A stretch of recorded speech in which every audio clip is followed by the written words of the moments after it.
சிறகடிக்க ஆசை இன்னைக்கு எபிசோடில் பயங்கரமாக வந்துச்சுனுங்க. ஒரு பக்கம் ரோகிணி எப்படியாவது மனோஜ் கூட சேர்ந்து வாழலாம் சொல்லிட்டு பின்னாடி ஏற்ற வச்சு எனக்கு கடைக்கு போகிறாங்க.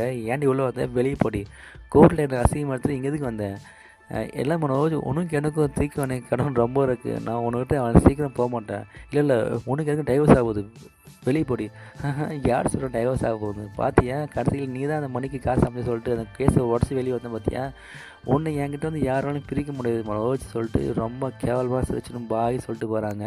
அடுத்த டெஸ்ட்டு சிந்தாமணி தான். எப்படியாவது விஜயா போய்ட்டு ஆட்டே போகணும்னு சொல்லிட்டு விஜயாவுக்கு நெருக்கடி கொடுக்க, விஜயாவே சிந்தாமணிக்கு போய்ட்டு சிந்தாமணி கொஞ்சம் எனக்கு பணம் தேவைப்படுது சொல்லும் போது, மாஸ்டர் இப்போதைக்கு என் கையில் காசு இல்லை, நம்ம அந்த ஃபினான்ஷியல் கேட்டு நான் பணம் அரேஞ்ச் பண்ணலாம் சொல்லும்போது, அதான் மாஸ்டர் அப்போது அந்த பத்திரம் உங்கள் கையில் தான் இருக்குது, இன்னும் பத்திரம் கொடுக்காமல் இருக்கீங்க கேட்கப்போ, இல்லை சிந்தாமணி அந்த பத்திரத்தில் நான் மட்டும் சேர்ந்து போட்டால் பத்தாவது, எங்கள் வீட்டுக்காரரும் சேர்ந்து பண்ணோம், அது போல் தான் எங்கள் அப்பா எழுதி வச்சுருக்காரு.